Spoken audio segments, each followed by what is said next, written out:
Hello students, welcome to Kabir academy. So आज का हमारा टॉपिक है property of determinant. Last video के अंदर हमने जो काम किया था उसके अंदर डिटर्मिनेंट को ओपन करना सीख लिया था कि कैसे इसको सोल्व करते हैं डिटर्मिनेंट के को। तो वहाँ पे हमने सोल्व करना सीख लिया था और आज हम इसकी देखेंगे प्रॉपर्टी। तो सबसे पहले तो ये बात देख लें कि इस पोर्शन से यानी कि इस एक्सरसाइज से या इस टॉपिक से आपके पास 6 मार्क्स का क्वेश्चन मिलेगा आपको एग्ज़ाम के अंदर, ठीक है, 6 मार्क्स का। तो यानी कि ये बात समझ लीजिए कि प्रॉपर्टी ऑफ डिटर्मिनेंट ना आपको सीखना बहुत ज़्यादा ज़रूरी हो जाता है। अब कुछ खास इसकी प्रॉपर्टी ज़रूरी नहीं है। देखिए प्रॉपर्टी तो काफ़ी है, मैं तो सारी बताऊंगा, लेकिन सारी प्रॉपर्टी भी सीखने की इतनी ज़्यादा ज़रूरत नहीं होती है। जो काम की है वही सीखेंगे, ठीक है, और मीन्स लगभग काम की हाफ से कम ही है। और अगर आपने इन्वर्स निकालना सीखा है यूजिंग द एलिमेंट्री ट्रांसफॉर्मेशन तो वो भी सेम टू सेम हम इसके अंदर यूज़ करते हैं, डिट्टो इसके अंदर हम यूज़ करते हैं, ठीक है। तो देखते हैं कि इसकी फर्स्ट प्रॉपर्टी क्या है। अब देखिए डिटर्मिनेंट है, कोई भी मान लो डिटर्मिनेंट है आपके पास किसी मैट्रिक्स ए का। तो अगर मैं इस मैट्रिक्स का ट्रांसपोज कर देता हूँ ना तो भी डिटर्मिनेंट के अंदर कोई चेंजिंग नहीं आएगी। कहने का मतलब कि कोई दो मैट्रिसेस हैं आपके पास, उसका डिटर्मिनेंट और उसके ट्रांसपोज का डिटर्मिनेंट सेम टू सेम ही रहेगा, ठीक है। डिटर्मिनेंट के अंदर कोई चेंजिंग नहीं है। Means determinant of A transpose is equal to determinant of A always, हमेशा ही, ठीक। अब चलते हैं सेकंड प्रॉपर्टी पे, ठीक है। अब इसकी सेकंड जो प्रॉपर्टी है, सेकंड प्रॉपर्टी बहुत ही फेमस प्रॉपर्टी है और पहले क्वेश्चन इसी से करेंगे हम।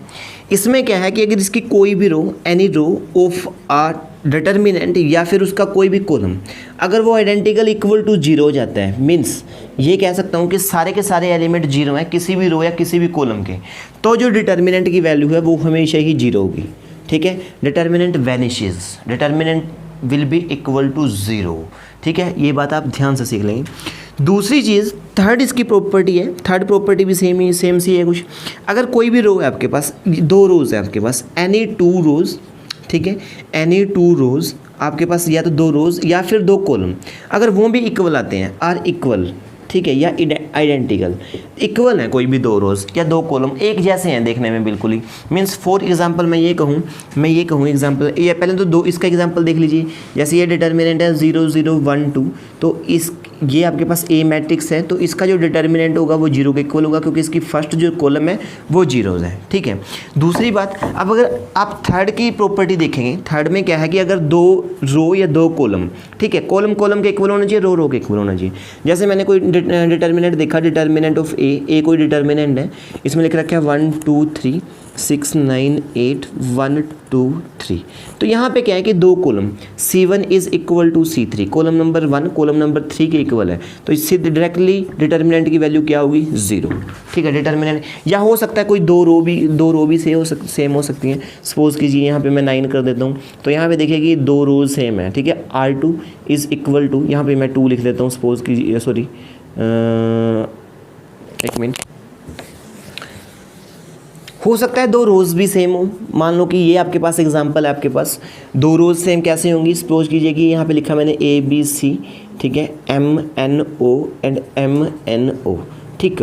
तो देखेंगे कि R2 और R3 सेम है, तो मतलब R2 is equal to R3, 2 rows same मिली, इसका मतलब डिटर्मिनेंट क्या होगा, 0। तो ये आपके पास पहली 3 प्रॉपर्टी थी। अब चलते हैं नेक्स्ट प्रॉपर्टी के ऊपर, फोर्थ प्रॉपर्टी। फोर्थ जो इसकी प्रॉपर्टी है वो प्रॉपर्टी ये कहती है कि जैसे पहले जब हमने इन्वर्स निकालना सीखा था रो मैट्रिक्स के केस में, ठीक है, किसी मैट्रिक्स का इन्वर्स निकालना सीखा था, ठीक। रो ऑपरेशन लगाए थे हमने, रो ऑपरेशन, साथ में कॉलम ऑपरेशन भी लगाए थे।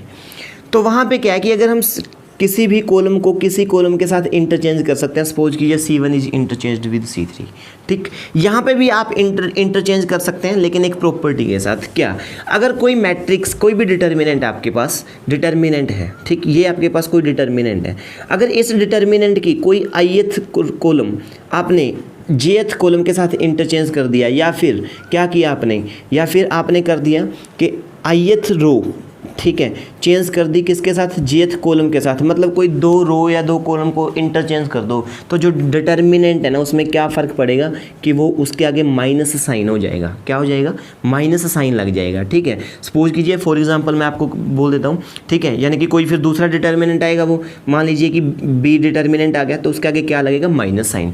अगर आपने डिटर्मिनेंट को चेंज कर दिया सिर्फ क्या करके कि दो रोज या दो कॉलम को इंटरचेंज करके, तो जो सेकंड डिटर्मिनेंट बनेगा वो पहले वाले का नेगेटिव होगा। सिंपल इतनी सी बात है। जैसे सपोज कीजिए ये प्रॉपर्टी कहना क्या जाती है, सिंपल सी बात, मान लीजिए आपके पास ये आपके पास डिटर्मिनेंट है delta, determinant is equal to 69211, ये आपके पास डिटर्मिनेंट है। मैंने क्या किया कि R2 को इंटरचेंज कर दिया R3 के साथ, लिखेंगे वैसे ही ऑपरेशन जैसे पहले हमने इन्वर्स निकालने में सीखा था। तो R2 को चेंज कर देंगे R3 से। अब R2 को चेंज किया R3 से तो क्या है, ये फर्स्ट रो तो सेम, R2 को लास्ट में लिख दीजिएगा 692, और थर्ड रो को यहाँ पे लिख दिया, इंटरचेंज हो गए। जैसे ही इंटरचेंज हो गए तो यहाँ पे नेगेटिव साइन बाहर आ जाएगा। दोबारा से फिर कुछ भी इंटरचेंज कर दूँ, सपोज करो कि मैं इन दोनों को इंटरचेंज कर देता हूँ, C1 को C3 से इंटरचेंज कर देते हैं हम, वी विल चेंज C1 से C3 को। अब जो यहाँ पे क्या है, फर्स्ट में क्या है आपके पास, ये देखिए del is equal to, first में ये फर्स्ट में मैं C3 लिखूंगा 312, तो वो यहाँ पे लिखी जाएगी, और C3 की जगह पे C1 जो कि क्या है 116, उसको यहाँ लिखूंगा, बीच में 219, ऐसे कैसे रहेगा, पहले माइनस था, अब जैसे इंटरचेंज किया तो एक माइनस और आएगा, और एक माइनस और आएगा, इसको प्लस कर देगा। ठीक, इस तरीके से मीन्स जब भी आप दो रो या दो कॉलम को इंटरचेंज करते हो तो बाहर नेगेटिव साइन आ जाता है। ये प्रॉपर्टी, ये बात कह। नेक्स्ट प्रॉपर्टी आपके पास फिफ्थ प्रॉपर्टी। फिफ्थ प्रॉपर्टी के अंदर मैं क्या बता रहा हूँ आपको कि किसी भी जब हम स्केलर से मल्टीप्लाई करते हैं डिटर्मिनेंट को, किसी नंबर से डिटर्मिनेंट को मल्टीप्लाई करते हैं, तो वो किसी एक रो या एक कॉलम से ही मल्टीप्लाई होगा, पूरे के पूरे डिटर्मिनेंट से मल्टीप्लाई नहीं कर सकते इस केस के अंदर हम उसे। ठीक है, और किसी एक रो या एक कॉलम में से ही आप किसी नंबर को कॉमन ले सकते हैं। जैसे मैं आपको समझा दूं, जैसे पहले क्या था, मैट्रिक्स का केस देखते हैं। मान लो मैट्रिक्स आपके पास A, यहाँ पे लिख रखा है 2 4 6 9, ये लिख रखा है। अब मेरे को 5 से मल्टीप्लाई करना है, तो पूरी की पूरी मैट्रिक्स ही मल्टीप्लाई होगी। 5 2 ज़ा 10, 5 4 ज़ा 20, 5 6 ज़ा 30, 5 9 ज़ा 45, ऐसे। लेकिन सपोज कीजिए कि अगर आपके पास ये डिटर्मिनेंट होता, मैं इसको चेंज कर लेता हूँ डिटर्मिनेंट से। ठीक, मान लीजिए कि ये आपके पास यही सेम टू सेम आपको डिटर्मिनेंट होता, आपके पास डिटर्मिनेंट होता। ठीक, ये आपके पास डिटर्मिनेंट है, और अब मैं इसको 5 से मल्टीप्लाई करना चाहता हूँ, तो किसी एक रो या किसी एक कॉलम से ही ये मल्टीप्लाई होगा, सभी से मल्टीप्लाई नहीं करना है। मर्जी, चॉइस आपकी है कि आप किस रो से मल्टीप्लाई करना चाहते हैं, किस कॉलम से मल्टीप्लाई करना चाहते हैं, दिस चॉइस इज योर्स, पर करेंगे सिर्फ एक कोई। कैसे, जैसे मान लो मैं चाहता हूँ कि मैं सेकंड कॉलम को मल्टीप्लाई करूँ 5 से, तो पहला कॉलम सेम टू सेम रहेगा, इससे मल्टीप्लाई करेंगे 5 4 ज़ा 20 एंड 5 9 ज़ा 45, 5 9 ज़ा 45। ओके, तो अब यहाँ से एक चीज़ देखने को मिलेगी कि जब मैं इसमें से कॉमन लेना चाहूँ, जैसे मैंने अभी बताया कि कॉमन लेना चाहूँ तो भी मैं एक रो या एक कॉलम से ही मल्टीप्लाई कर सकता हूँ। मगर सपोज कीजिए कि जैसे मेरे को कॉमन लेना है, मैं चाहता हूँ कि देखिए फर्स्ट कॉलम में से 2 कॉमन आ रहा है, तो मैं इसमें से 2 कॉमन लेके बाहर लिख दूंगा, यहाँ पे बचेगा 1 3, ये 20 45 ऐसे कैसे।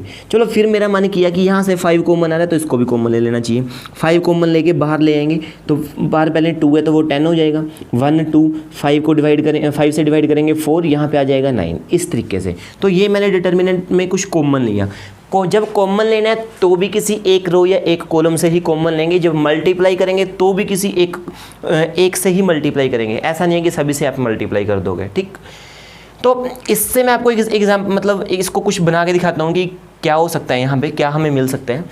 देखिए कि ये जैसे 2 क्रॉस 2 का आपके पास, या कोई n क्रॉस n की मैट्रिक्स है आपके पास, there is any matrix of n cross n, n cross n की आपके पास कोई मैट्रिक्स है। वो मैट्रिक्स क्या है, वो मैट्रिक्स है A11 A12, लास्ट में चलेंगे A1n, तो यहाँ पे A21 A22, लास्ट में चलेंगे तो A2n, और यहाँ पे AN1 AN2, लास्ट में चलेंगे तो ANN। ये मैंने मैट्रिक्स बनाई कोई। ठीक, दिस इज द मैट्रिक्स है ये n क्रॉस n की। अगर मैं इसको किसी नंबर से मल्टीप्लाई करूँ k से, तो अंदर सबसे मल्टीप्लाई होगा, क्योंकि मैट्रिक्स है भाई।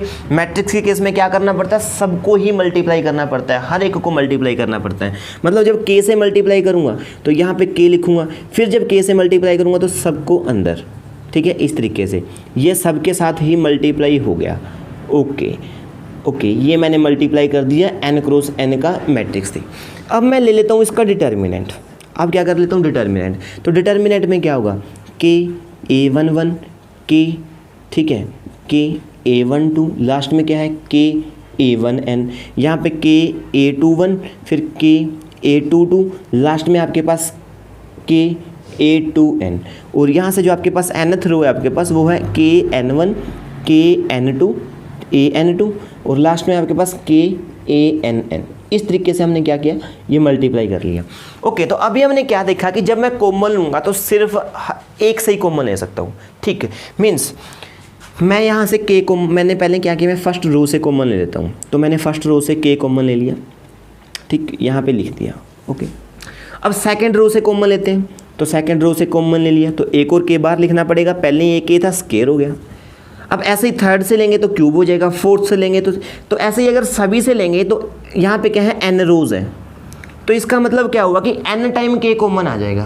तो यहाँ पे जब सबसे कॉमन ले लिया मैंने तो ये कितने टाइम हो जाएगा K⁻n, यहाँ पे क्या हो जाएगा K⁻n, और ये वापस ये क्या चीज़ है, this is again determinant of A, मतलब Ka is equal to K⁻n into determinant of A, this is the thing, ठीक है। ये चीज़ मतलब सिंपल सी बात मैं कहना क्या चाहता हूँ कि आपके पास कोई ए मैट्रिक्स है, ठीक, कोई आपके पास मैट्रिक्स है A n×n की, और उसको आपने किसी नंबर K से मल्टीप्लाई करके डिटर्मिनेंट ले लिया, और फिर आप K बाहर निकालना चाहते हो, ठीक है, तो जितना इसका ऑर्डर है ना उतनी ही पावर बाहर आएगी, समझा ये बात। सपोज कीजिए आपके पास A 3×3 की मैट्रिक्स है, ठीक है, तो आपके पास और डिटर्मिनेंट है आपके पास A की वैल्यू आपके पास 5, ये चीज़ है, ठीक, तो आप चाहते हो कि 2A का डिटर्मिनेंट कितना होगा, ये आप जानना चाहते हो। तो ऐसा नहीं है कि 2 इंटू डिटर्मिनेंट ए करके और 2 इंटू डिटर्मिनेंट ए 5 आ गया आपके पास, ठीक है, 5 2 10 answer, this is totally wrong, ठीक। क्या होगा यहाँ पे कि देखिए ये जो ए है वो 3×3 की मैट्रिक्स है, तो पहले तो यहाँ से 2 को बाहर निकालूंगा, तो 2 को बाहर निकालूंगा तो जितना इसका ऑर्डर उतनी ही पावर चाहिए, ठीक है। n×n था, n ऑर्डर था तो पावर n, 3 ऑर्डर है तो पावर 3 इनटू में डिटर्मिनेंट ऑफ ए। अब 2⁻3 8 होती है, डिटर्मिनेंट ए इज़ 5, तो आंसर आएगा आपके पास 40। समझ में आई बात, इस तरीके से आपने ये क्वेश्चन करना है। ओके, अच्छा, एक फोर्थ प्रॉपर्टी, कई बार इस प्रॉपर्टी से आपको क्वेश्चन एक नंबर में देखने को मिल जाता है, और एक प्रॉपर्टी और है कि अगर दो मैट्रिक्स मल्टीप्लाई की चुकी हैं A एंड B, ठीक है, मल्टीप्लाई किया है मैंने, तो यहाँ पे होगा determinant of A B is equal to determinant of A into determinant of B. Means देखो कितनी सिंपल सी प्रॉपर्टी है। और कई बार क्या है कि हर एक स्टेट बोर्ड के अंदर भी और CBSE बोर्ड के अंदर भी क्या हो जाता है कि यहाँ पे आपके पास जो डिटर्मिनेंट है वो अलग अलग आ जाता है, और इससे एक नंबर का क्वेश्चन मिल जाता है, या तो यहाँ से या यहाँ से। कैसे, मान लीजिए कि आपके पास कोई क्वेश्चन दिया उसने कि determinant of A B is equal to 25, ठीक, and determinant of A is equal to मान लीजिए आपके पास है 10, ठीक है, then find the determinant of B, तो वो कहेगा डिटर्मिनेंट ऑफ बी। अब आप सोचेंगे सर मैट्रिक्स तो है नहीं, तो निकालने कैसे, मैट्रिक्स की जरूरत भी नहीं है, जस्ट आप वैल्यू यहाँ पुट कीजिए, ए बी आपके पास 25, डिटर्मिनेंट ए आपके पास 10, और जो बी है आपके पास उसको ऐसे कैसे रखेंगे, 10 को डिवाइड में लेके आएंगे तो 25/10 is equal to determinant of B, this is equal to 2.5, तो यानी कि जो डिटर्मिनेंट बी है वो कितना आ गया आपके पास 2.5, ठीक। दो चीज़ ध्यान रखेंगे, इससे तो आपको बहुत सारे क्वेश्चन करने को मिल जाएंगे। एक्सरसाइज मैं दूंगा या किसी भी बुक की एक्सरसाइज उठाओगे ना, तो जो पहले 3-4 क्वेश्चन करेंगे वो इस प्रॉपर्टी के और इस प्रॉपर्टी के ही आपको मिलेंगे, ठीक है। अगर कोई अच्छी सी बुक उठाओगे वो NCERT के अंदर भी आपको इसके क्वेश्चन मिल जाएंगे, ठीक। नेक्स्ट प्रॉपर्टी देखते हैं। तो 6th प्रॉपर्टी है आपके पास यहाँ पे, वो ये है कि जो हम रो ऑपरेशन लगाते हैं सेम टू सेम, वो मतलब कि मैं यहाँ पे हर एक रो ऑपरेशन लगा सकता हूँ। मीन्स हम किसी भी रो को किसी भी नंबर से मल्टीप्लाई करके किसी दूसरी रो में ऐड कर सकते हैं, माइनस कर सकते हैं अकॉर्डिंगली जैसे हमें चाहिए, ठीक। क्योंकि हम ऐसे तो नहीं है कि बिल्कुल ही वो हरियाणवी में बोलते हैं धूल में लठ मारना, ऐसा कुछ नहीं करेंगे, सोच समझ के करेंगे उस तरीके से, ठीक। तो मतलब मैं कह सकता हूँ कि कोई ith रो है आपके पास, इसमें मैं ऑपरेशन है RI प्लस मैं कोई jth रो से मल्टीप्लाई करके किसी भी नंबर से K से मल्टीप्लाई करके इसमें ऐड भी कर सकता हूँ और मैं इसमें माइनस भी कर सकता हूँ। ऐसे ही आपके पास कोई ith रो है, मैं क्या कर सकता हूँ, इस पर ऑपरेशन लगा सकता हूँ CI अप्रोचेस टू CI, ठीक, प्लस भी कर सकते हैं किसी भी मतलब jth रो से मल्टीप्लाई करके किसी नंबर से मल्टीप्लाई करके, और मैं माइनस भी कर सकता हूँ। एग्जाम्पल देता हूँ कैसे। आपके पास डिटर्मिनेंट है डिटर्मिनेंट ये डेल्टा का साइन यूज़ करता हूँ मैं डिटर्मिनेंट के लिए, आप भी कर सकते हैं। Determinant is equal to, determinant है आपके पास, मान लीजिए 1 2 6 9 -8 2 एंड 3 1 4। अब सपोज कीजिए कि मेरे को ना ये वाला जीरो बनाना है, ये जीरो बनाना है। अब ये जीरो कैसे बनेगा, जैसे हमने इनवर्स निकालते वक्त सीखा था कि इसको 2 से मल्टीप्लाई करके इसमें माइनस कर दीजिए। अब ये आपके पास रो नंबर सेकंड, तो रो नंबर सेकंड है क्यों, तो कहेंगे हम कि R2 अप्रोचेज टू R2 और इसको 2 से मल्टीप्लाई करके माइनस करना है, तो 2 से मल्टीप्लाई करेंगे R1 को और क्या कर देंगे माइनस।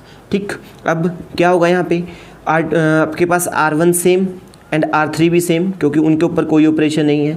R2 के ऊपर ऑपरेशन है, 2 से मल्टीप्लाई करके माइनस करूंगा तो 0, 2 से मल्टीप्लाई करूंगा 4, -8 में से माइनस करूंगा तो -12, 2 से मल्टीप्लाई करूंगा 12 और 9 में से माइनस करूंगा तो 9 - 12 होता है -3। इस तरीके से आप कॉलम ऑपरेशन भी लगा सकते हैं, बहुत लगाएंगे भाई। क्वेश्चन यहाँ से 6 मार्क्स का आता है, ठीक, और बहुत आसान क्वेश्चन है, बस एक प्रैक्टिस करनी पड़ती है और and practice makes man perfect.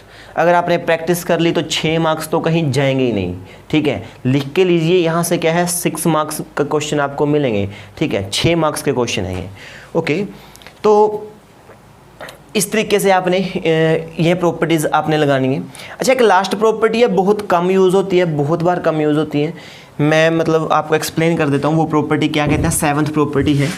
7th property क्या है, यहाँ से 7th प्रॉपर्टी ये है कि मान लो कि आपके पास जैसे ये 2 है, ये 3 है आपके पास, 3 को लिख सकता हूँ मैं 2 + 1, 1 को लिख सकता हूँ 3 - 2 और 4 को लिख सकता हूँ 2 + 2 लिख दिया मैंने, सपोज कीजिए।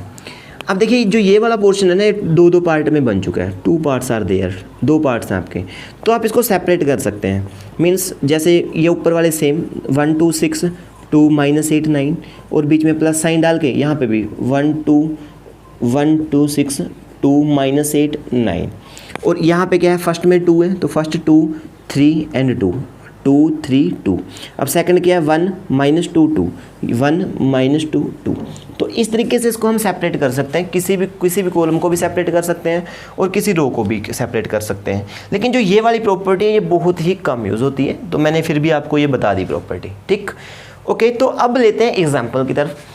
एग्जाम्पल मैं 2-3 एग्जाम्पल तो इस वीडियो के अंदर ही करवाऊंगा और उसके बाद मैं कुछ एक अलग से वीडियो डालूंगा जिसके अंदर मैं और कई एग्जाम्पल्स आपके लिए डालूंगा, ताकि आप अच्छे से सीख जाएं अलग अलग एग्जाम्पल आपके पास, ठीक है। कुछ एग्जाम्पल इसके अंदर और कुछ एग्जाम्पल नेक्स्ट वीडियो के। तो ये आपके पास क्वेश्चन है, क्वेश्चन एक NCERT के हैं और इसमें ये है कि शो करो कि इसकी जो वैल्यू है ना वो 0 है, ठीक। अब देखिए उसने लिख रखा है, या वो ऐसे भी लिख सकता है कि show that this determinant vanishes, मतलब इसकी वैल्यू 0 शो करनी है।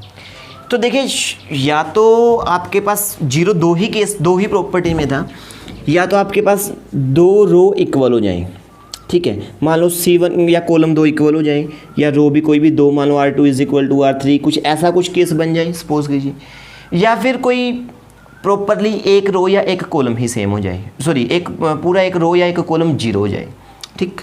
तो देखिए मैं अगर इसको थोड़ा सा एनालाइज करूँ, इसको अच्छे से ध्यान से देख के, तो मेरे को यहाँ पता चलता है कि 6 6 या 36 एंड 3 6 या 18, ठीक। यहाँ पे देखिए 6 6 या 36, 3 6 या 18। अब ये चेक करना कि कईयों को 17 का टेबल आता होता है, कईयों को नहीं आता, तो आप 17 को भी 6 से मल्टीप्लाई करके देखिए क्या 102 बनेगा, और देख लीजिएगा कि 17 6 या 102 होता है।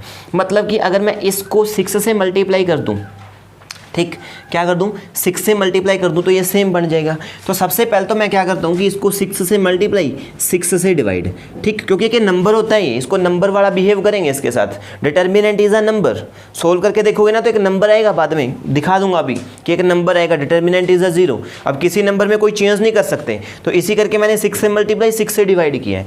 अब जो ऊपर वाला 6 है वो मैं किसी एक रो से या एक कॉलम से ही मल्टीप्लाई करूंगा, तो ऐसे करते हैं कि जो ऊपर 6 है मैं इससे मल्टीप्लाई कर देता हूँ, मल्टीप्लाई विद, या हम लिख भी सकते हैं यहाँ पे, ठीक, लिख सकते हैं कि जो आपके पास R3 अप्रोचेज टू 6 R3, और जो ये वाला बाहर वाला 6 है ये यहीं पे रहेगा। सो क्या बना यहाँ पे 1/6 102 18 36, ये सेम टू सेम रहेगा। अब इसको मल्टीप्लाई करेंगे 17 6 या 102, 3 6 या 18 एंड 6 6 या 36।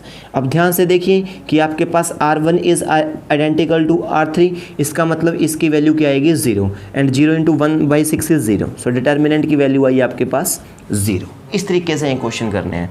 और किसी क्वेश्चन के ऊपर आपके पास ये एक एनसीईआरटी एग्जाम्पलर की बुक से हैं, एनसीईआरटी एग्जाम्पलर में आपको मिल जाएगा, ठीक।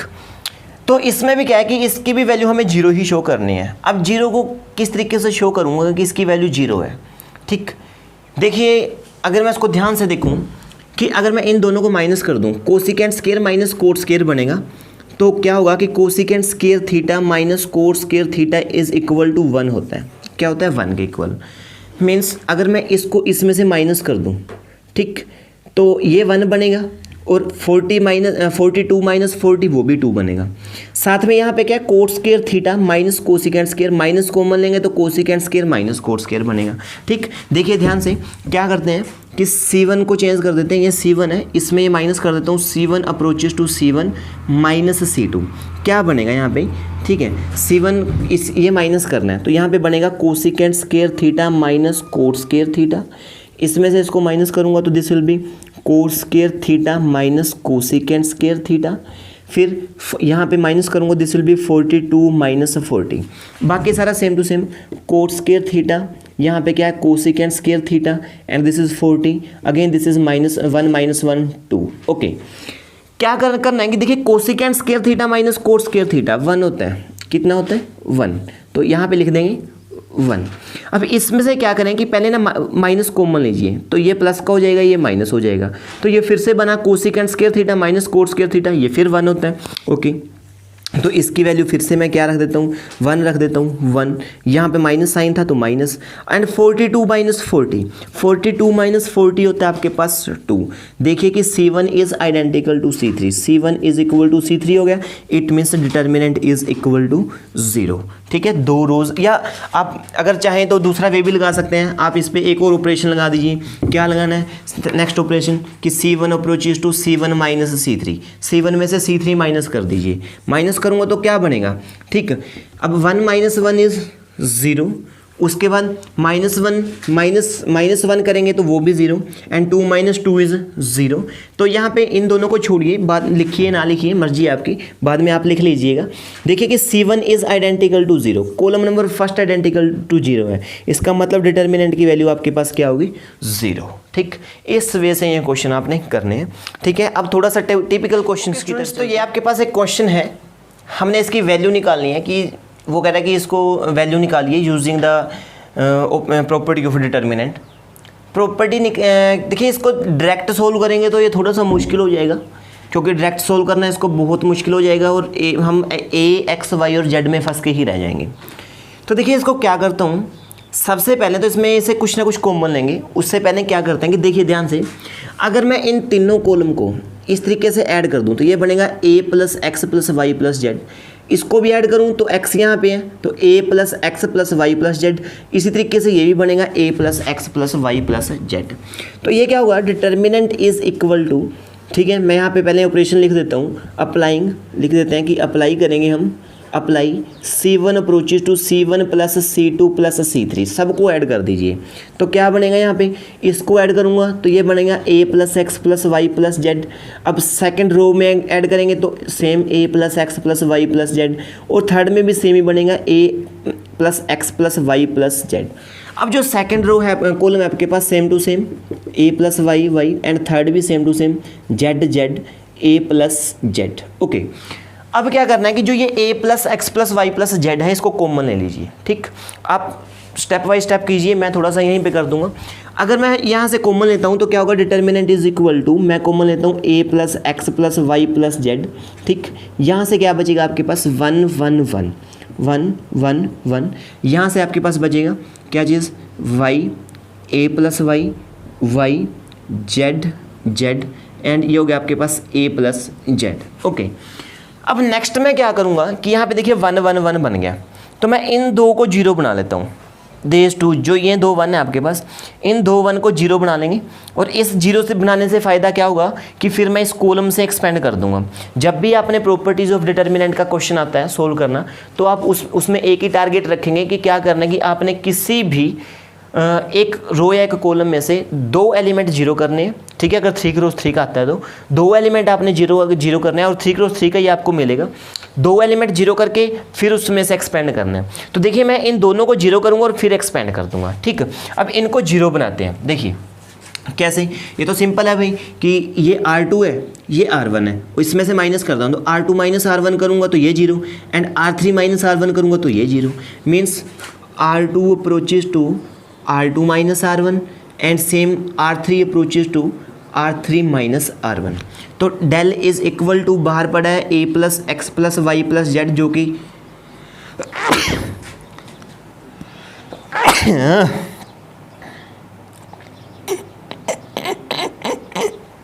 सर में दर्द दी। ओके, सो ये आपके पास बाहर कॉमन है। उसके बाद R2 माइनस R1, ये आप यहाँ पे आपके पास R2 है तो R2 minus R1 means 1 minus 1। पहले तो R1 को लिख लेते हैं, वो तो सेम ही रहेगा Z इस तरीके से। फिर 1 माइनस 1 इज 0। अब a प्लस वाई में से y को माइनस करेंगे, सो दिस विल बी आपके पास a, ठीक। अच्छा, फिर z को z में से माइनस करेंगे तो 0। फिर से अब R3 माइनस R1, तो ये R3 है, ये R1 है। 1 minus 1 0, y minus y is 0, ठीक। एंड a प्लस जेड में से z को माइनस करेंगे तो वो आपके पास बचेगा सिर्फ a, ठीक। और ये आपके पास है अपर ट्रायंगुलर मैट्रिक्स बन गई है, जिसका ये डिटर्मिनेंट है अपर ट्रायंगुलर मैट्रिक्स। ख्याल रखिएगा कि जब भी आपने मतलब कि आपके पास मैट्रिक्स आ जाती है ट्रायंगुलर मैट्रिक्स, कैसी भी हो ट्रायंगुलर मैट्रिक्स, ठीक है, या आपके पास हो डायगोनल मैट्रिक्स, ठीक। तो अगर आपको इनका डिटर्मिनेंट निकालना है, इनका डिटर्मिनेंट निकालना है, तो क्या करेंगे कि डायरेक्टली आप डायगोनल एलिमेंट को मल्टीप्लाई कर देंगे, ठीक है। जैसे ये क्या है, ये एक अपर ट्रायंगुलर मैट्रिक्स है, तो इसका अगर आपको डिटर्मिनेंट निकालना है शॉर्ट में, क्योंकि ट्रायंगुलर मैट्रिक्स है तो a plus x plus Y plus z, बस सिर्फ क्या है ट्रायंगुलर मतलब डायगोनल एलिमेंट। अब ये आपके पास डायगोनल एलिमेंट है तो इनकी मल्टीप्लाई करेंगे, क्या आएगा 1 into a means this is a square, तो a स्क्वायर और साथ में ये क्या चीज़ है आपके पास a plus x plus Y plus z. This is the answer of this question, ठीक है। ये आंसर है इस क्वेश्चन का, ये चीज़ इस तरीके से आपने क्वेश्चन करने हैं। अच्छा, अगर आप वैसे एक्सपेंड करते तो भी आंसर सेम ही आएगा, पर इससे क्या कि थोड़ा सा शॉर्ट हो जाता है क्वेश्चन। जैसे अगर मैं इसको एक्सपेंड करूं तो a plus x plus Y plus z expand करेंगे तो क्या होगा, देखिए पहले तो वही साइन लगाएंगे हम, जैसे हम लास्ट टाइम हमने सीखा था कि साइन यहाँ पे आपके पास प्लस आएगा, यहाँ माइनस, यहाँ प्लस, तो प्लस का 1, ठीक है। 1 इंटू इसको छोड़ देंगे, इसको छोड़ देंगे तो a 0 एंड 0 a। उसके बाद माइनस 0 इंटू समथिंग 0 ही होगा। फिर प्लस 0 के साथ में कोई भी डिटर्मिनेंट अपन बनाएंगे 0 ही होगा, मीन्स दिस सिर्फ यही रहेगा। इसको सोल्व करेंगे तो a की a से मल्टीप्लाई a स्क्वायर माइनस 0, मतलब ये रहेगा a स्क्वायर माइनस 0। तो ये बना आपके पास a plus x plus Y plus Z, ठीक। और a square minus 0 a square होता है, इसको पहले लिख लेता हूँ, तो a plus x plus Y plus z, this is the answer, ठीक। यह सीधा ही कि ये एक भाई ट्रायंगुलर मैट्रिक्स है और ट्रायंगुलर मैट्रिक्स का जो डिटर्मिनेंट कैसे निकालते हैं, सीधा ही डायगोनल एलिमेंट्स जो है उनकी मल्टीप्लाई कर दीजिए। ऐसे ही डायगोनल मैट्रिक्स, स्केलर मैट्रिक्स भी डायगोनल मैट्रिक्स ही होती है, उसमें भी क्या है डायगोनल एलिमेंट को आप मल्टीप्लाई कर देंगे, ठीक है, तो उसका डिटर्मिनेंट आ जाएगा। एक क्वेश्चन और देखते हैं, लास्ट क्वेश्चन आज की ये है, मुझे प्रूव करना है कि this determinant is equal to this, मतलब ये डिटर्मिनेंट इसके इक्वल दिखाना है। तो देखिए कि अगर मैं इसको डायरेक्टली सोल्व करूं विदाउट यूजिंग प्रॉपर्टी तो क्या होगा कि आप इमेजिन कीजिए जस्ट कि सपोज कीजिए कि अगर हम इन सबको मल्टीप्लाई करें तो ये कितना खतरनाक एक्सप्रेशन बन सकता है। मीन्स जब इस डिटर्मिनेंट को सोल्व करूँगा ना डायरेक्टली, तो ये इनको मल्टीप्लाई करके जस्ट मल्टीप्लाई करके देख भी लेना अगर आप कर सको तो, ठीक, उतना खतरनाक एक्सप्रेशन बनेगा। और फिर उसमें से कॉमन वगैरह निकालने के कुछ ऐसा करना पड़ेगा। तो ये तो हुआ बहुत ज़्यादा लेंथी प्रोसेस, मतलब बहुत ही ज़्यादा, और पता नहीं कर भी पाएंगे कि नहीं, पॉसिबल ही नहीं है मेरे ख्याल से, इतनी जल्दी तो पॉसिबल नहीं है, कम से कम 1-2 दिन तो लग ही जाएगा ऐसा काम करने में। तो मैं क्या करूँगा कि जो ये डिटर्मिनेंट है आपके पास, दिस वन डिटर्मिनेंट, इस डिटर्मिनेंट को डायरेक्टली ये बनाऊँगा, ठीक। मतलब हम क्या करेंगे कि एलिमेंट्री ऑपरेशन लगा के, जो हम ऑपरेशन लगाने हमने सीखे हैं, जो हमारी प्रॉपर्टी है वो लगा के मैं पहले ही x minus y, y minus z और z माइनस एक्स या फिर x plus Y plus z बनाने की कोशिश करूँगा। ठीक, तो चलते हैं। ये डिटरमिनेंट मैं यहीं से स्टार्ट करूँगा, वो लिखा रहेगा ताकि देख सकें। अब सबसे पहले मैं इसको चेक करता हूँ कि क्या x माइनस वाई बन सकता है। ठीक, ओके, तो x माइनस वाई यहाँ से बन सकता है जब x को इसमें से माइनस करूँगा, और यहाँ से 1 माइनस 1 0 भी हो जाएगा बिल्कुल।